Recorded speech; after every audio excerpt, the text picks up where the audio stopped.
Hi guys, ഇന്ന് custard powder ഇല്ലാണ്ട് നമുക്കെങ്ങനെ ഒരു ഫ്രൂട്ട് സലാഡ് ഉണ്ടാക്കാൻ നോക്കിയാലോ. ഇതിന് കസ്റ്റേർഡ് പൗഡറിന് പകരം നമ്മൾ മാംഗോ അരച്ചിട്ടാണ് ബേസായിട്ട് യൂസ് ചെയ്യുന്നത്. നമ്മളിവിടെ വലിയ 2 മാംഗോ, പാല്, ഷുഗർ ഇതാണ് അടിച്ച് വെക്കുന്നത്. നല്ല തിക്കായിട്ട് നമുക്ക് അടിച്ചെടുക്കാം. ഇത് നല്ല ഹെൽത്തിയും ടേസ്റ്റിയുമാണ്. നിങ്ങളൊന്ന് ട്രൈ ചെയ്ത് നോക്കാം. ഇതിലേക്ക് നമ്മൾ എടുത്തിട്ടുള്ള ഫ്രൂട്ട്സ് എന്തൊക്കെയാണെന്ന് വെച്ചാൽ ഒരു നേന്ത്രപ്പഴം, 2 ആപ്പിൾ, മുന്തിരി, സ്ട്രോബെറി, ഈത്തപ്പഴം, കാഷ്യൂനട്ട്സ്, ഉണക്കമുന്തിരി, പിസ്ത. ഇതൊക്കെ നമുക്ക് സ്മോൾ പീസസ് ആയിട്ട് കട്ട് ചെയ്തെടുക്കാം. വേറെയും കുറേ ഫ്രൂട്ട്സ് നമുക്ക് ആഡ് ചെയ്യാം.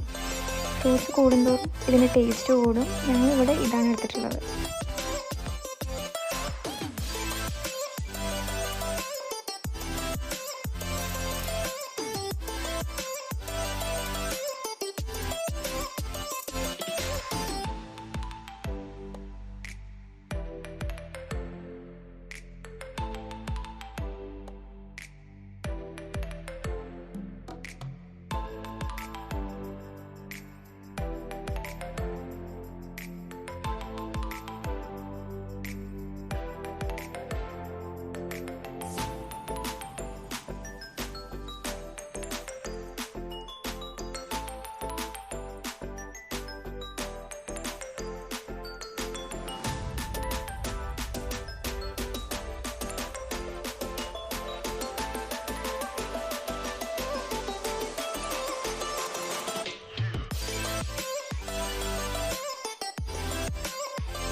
ഇനി നമ്മളിതിലേക്ക് ആഡ് ചെയ്യുന്നത് വെള്ളത്തിൽ സോക്ക് ചെയ്ത് വെച്ച ചിയ സീഡ്സും സാഗോ സീഡ്സുമാണ്. എന്നിട്ട് നല്ല മിക്സ് ചെയ്ത് വെക്കാം. സാഗോ സീഡ്സ് നമ്മൾ വെള്ളത്തിൽ സോക്ക് ചെയ്തതിന് ശേഷം ഒന്ന് ബോയിൽ ചെയ്തെടുക്കണം.